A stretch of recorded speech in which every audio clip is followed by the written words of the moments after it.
Hello and welcome back to my channel. Today I wanted to show you my January plan with me, which will be in this new Archer and Olive notebook. This was one of their Halloween edition notebooks that released last year. And I already set up the yearly spreads, which I'm not going to show you because I also filled them in. So we're just going to go ahead and jump right into the January spread. I typically will sketch everything out in pencil first to get an idea of where I want the spacing and just decide if that's exactly where I want all the different elements. So here you will just see me counting off the squares for a calendar. These squares are 2 by 2 and this fills up most of the page, but there is a small gap on either side just so that way it has a little room to breathe and it's not filling up all the way to either edge. And then for the black pen I'm using on this, I'm using a thicker pen than usual. This is the Stabilo 68 pen in black. I got mine at Michael's, but you can get them at a lot of different arts and crafts stores.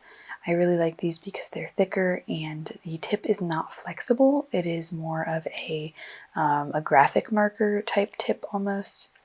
So I enjoy these a little bit more than maybe using a Tombow fudenosuke or something along those lines if I have a lot of really thick lines that I want to be drawing. And again, I'm just using a pencil to sketch some things out. On the top left, I put January in just a simple cursive, and then on the right-hand side of the page, I am counting out the spaces to put 2 columns of numbers for events. So having 31 days, you can't just do 15 and 15, so I wanted to see which side I wanted to be longer. So I went back to my grid spacing sheet, which is in the front cover of my notebook, and I decided how far down I wanted the spacing to go, and then I'm just sketching out the numbers. And I am using a LePen pen. It is black. It is like a thicker fine liner, and so far I have not had the smudge, even if I put Tombows or highlighters from Stabilo or Zebra mild liner highlighters. Nothing has made this pen smudge. So I've really been loving this for my bullet journal and also in my planners, because you can write things down and then if you decide to highlight it later, you can, and it's not going to smudge, which a lot of my other pens will smudge. For this January cover page, I'm doing something I haven't done before, and I am actually including a few trackers on this cover page. Typically, I would just use these 2 pages for a calendar and events and tasks page, but I decided to switch it up a little bit.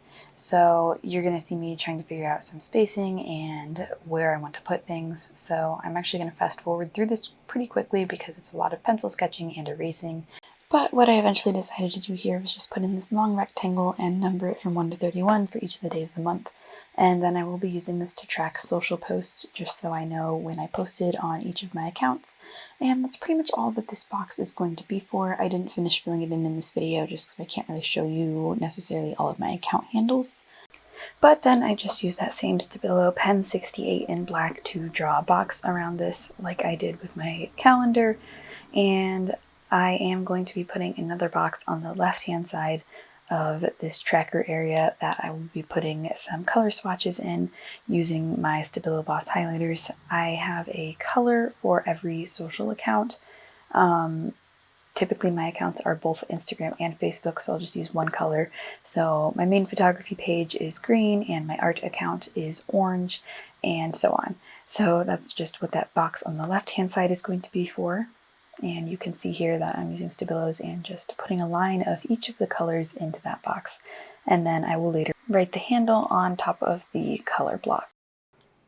Originally, I couldn't decide what I was going to do with the rest of this page, but I ended up deciding to just put simple habit trackers. I like to make mine the shape of the monthly calendar that is on the left-hand page. Instead of just having it be a rectangle that you fill in, I like to actually be able to see which day I am marking. It just helps me keep track better.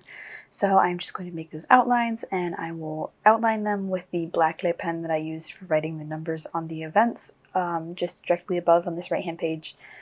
You can put whatever kind of habits you would like in these. I don't actually remember what I put for all 3 of them. One of them is vitamins, and the other 2 are just whatever other trackers that I want to be tracking.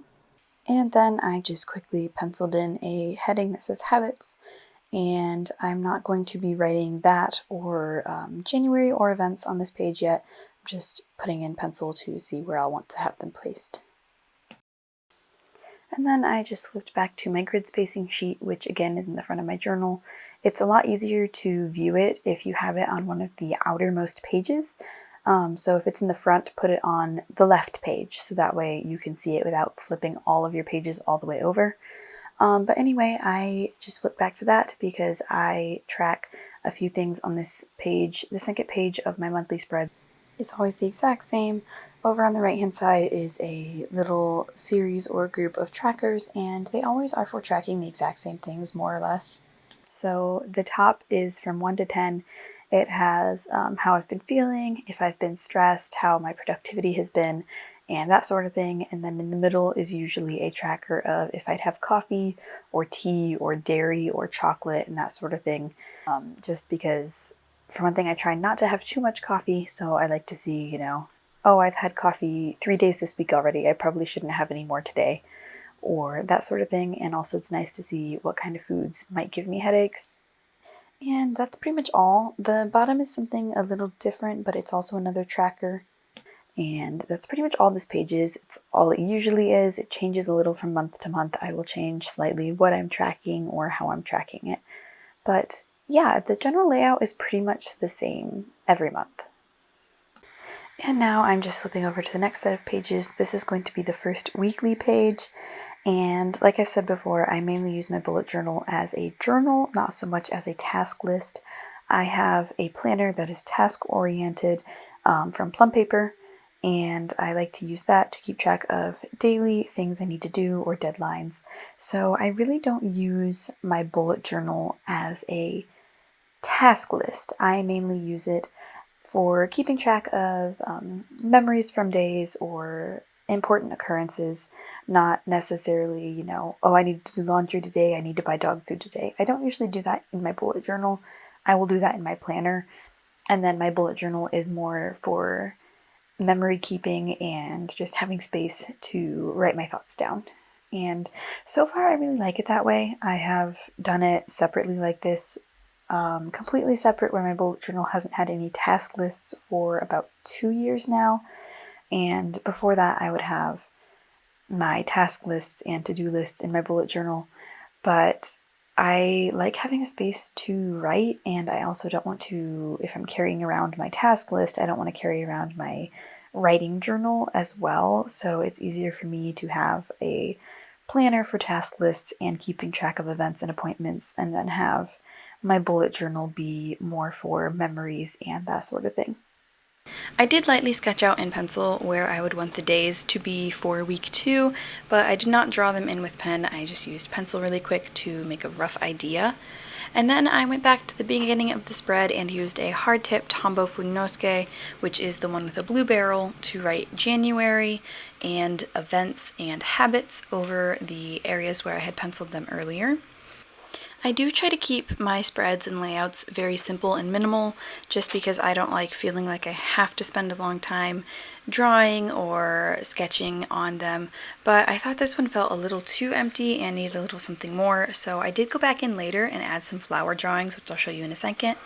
But I have this Erin Condren folio that my bullet journal is in this year, and I was going to show you guys this in a totally different video, but I decided to just show you in this one instead. So here in the inside there is this little cover where you can put some business cards in, and down here at the bottom I have a few cards from people I have done photos with. Inside I have a photo, and then a couple business cards from places that I have bought from, or that I have won giveaways from, or just generally shops that I like and enjoy. So I just keep those in the front there, and there are 2 pockets that are the same size in the front. And then there's this notebook, which is also from Erin Condren. It is just kind of a task list notebook. And then we have a notebook that I got from Amazon. It is also dot grid. It's kind of hard to see on the video, but it's very thin compared to the Erin Condren. You can see how much thinner it is, but I really like the fact that it's so thin because it's very easy to switch out. You can use it for an individual project, and then once you're done, you can just very easily pull it out of the folio and put a new one in. And this is my bullet journal, of course, which we'll look at a little bit more in a minute. And then in the very back, we have another Erin Condren notebook. This one is a habit tracker or a checklist notebook. I don't entirely remember what it's named. I was trying to look and see if there's a name on it, but there isn't. But I believe it's still up on their website. But I mainly use this one for keeping track of my social stats. So you can put in, I think, 8 options, and then there's a bunch of check boxes. You can check them for each month, which is what I do. Yeah, so that's basically what that one's for. And then, of course, my bullet journal. I'm going to show you some of the beginning pages really quick here. First is the key and the name page, which just has some little cute stickers and washi tape to have the blue and silver theme that I had for the beginning of the year. And then I actually grabbed my pen case to cover up my goals page because I didn't want you to see the specific goals. And next to that is my grid spacing, which I'm sure you're familiar with by now. And then there's a little bit of my goals page. I think it turned out really cute, and I'll probably do the same layout for next year. And then the next page is my Goodbye 2021, Hello 2022 with photos and stickers and doodles, which you'll see a post on Instagram of, but I didn't want to show you my pictures. And then my future log and my monthly places I visited and highlights. I love this page and I love filling it out. It's so nice to look back on it every year. And then we have a couple personal trackers, which I'm not going to show you. And then a movement tracker, just so I can mark down if I walk or jog, etc. during a day. And then a small page for quotes, and then January.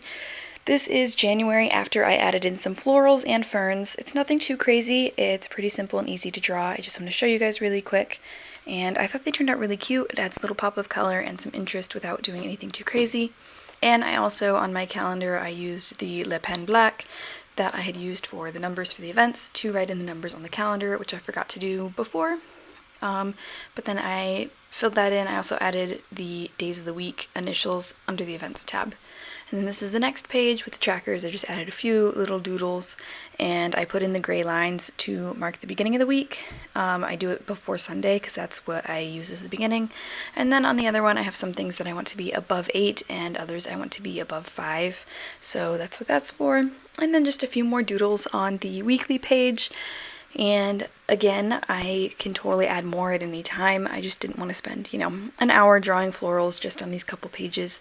So I only drew a few at this time, and I can always add more later, which I think is a really nice option. And it's a really nice way to just kind of relax sometimes and draw some random flowers. Let me know if you would be interested in learning how I draw these flowers, and I can make a short little tutorial video. They're really easy to draw, so if you'd be interested, go ahead and let me know in the comments below, and I can make a little video. And that's going to be all for today, so thank you again for watching, and I'll see you guys in the next video. Bye!